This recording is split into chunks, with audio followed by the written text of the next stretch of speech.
kira untuk kegiatan bagus sekali.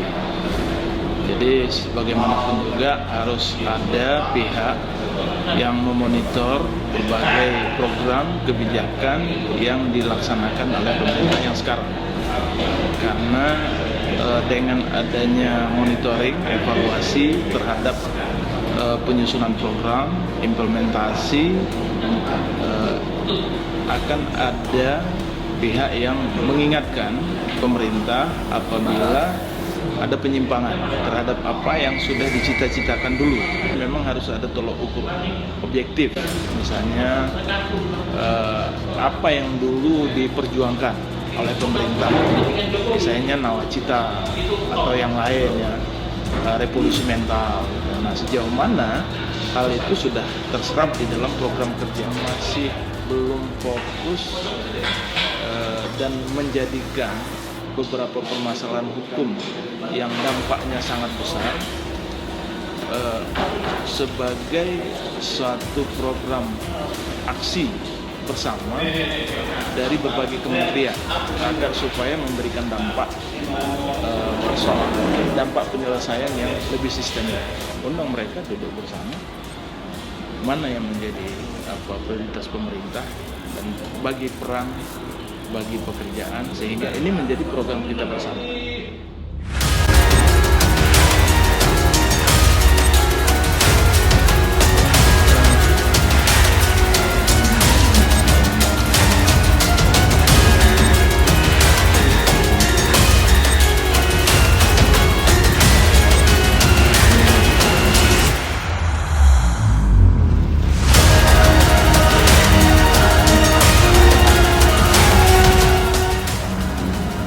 Juga rencana kita apa tuh sebenarnya di dalam program Jokowi ini, dari situ mungkin kita bisa beberapa kali dan ada indikasi kerja dan dengan bagaimana langkah depan bisa berbagai Jokowi ini harapan kita ya, harapan di tengah kita pilih kemudian dengan ada Jokowi ini ada harapan kita semua, dan kekuatan Jokowi kalau kami perhatikan kan pasti ada macam ketika dia bilang tidak pada rakyat, kalau di Jogja kemarin seorang mahasiswa hanya bilang bahwa Pak Sultan bagaimana juga.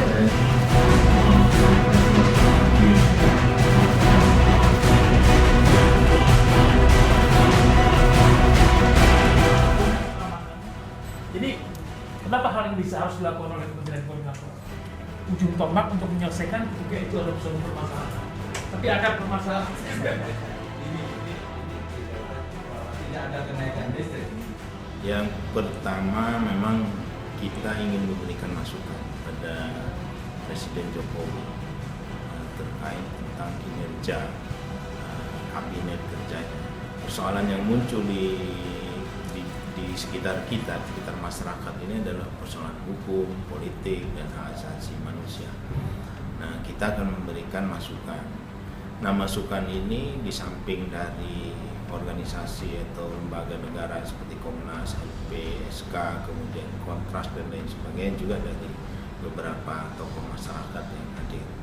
Nah, itu memberikan masukan, mengevaluasi, kemudian memberikan bahan-bahan pertimbangan kinerja tentang Menteri Koordinator Polhukam. Nah, karena ini adalah isu strategis, kementerian itu kan harusnya memahami kerja-kerjanya. Nah, kita menemukan satu bahwa Menko Polhukam ini tidak bisa mengkoordinasikan itu kementerian-kementerian yang ada di bawahnya untuk fokus pada 1, 2, 3, 4 bidang kerja gitu. Yang kedua, ternyata juga kita lihat bahwa ada mindset yang berubah dari para menteri. Nah, indikator kita harusnya itu kan nawacita. Karena nawacita ini adalah janji Presiden Jokowi kepada rakyat. Itu ada di nawacita. Nah, banyak yang menteri yang mulai keluar dari jalur nawacita. Ya, semua hasil dari FGD ini kita langsung berikan kepada Presiden. Kita nggak kasih ke menteri. Karena menteri itu yang kita jadi sasaran gitu. Jadi kita kasih Presiden supaya Presiden bisa menerima masukan gitu yang objektif. Harapan masyarakat bahwa harus ada yang bisa menyampaikan masalah kepada presiden, ya Seknas lah yang akan menyampaikan. Ya ada 8 FGD nantinya gitu. Yang ke depan ini adalah ISDM dan kemaritiman. Nah, itu juga jadi penting karena ISDM ini kan menyangkut hajat hidup orang banyak, menyangkut bensin, misalnya, solar, listrik dan lain sebagainya, dan juga kemaritiman. Karena selama ini kan Jokowi selalu menggembar-gemborkan soal kemaritiman. Nah, kan jadi aneh juga kalau menterinya nggak ngapa-ngapain gitu loh. Bahkan masyarakat kebanyakan nggak tahu siapa menteri kemaritiman. Ini kan juga yang jadi harus dievaluasi kita gitu.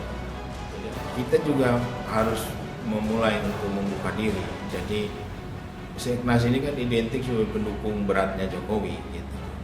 Nah, kita nggak bisa seperti itu terus. Kita tetap mendukung, tapi kita juga harus memberikan penilaian yang objektif terhadap presiden. Nah, penilaian yang objektif itu adanya kepada semua stakeholder.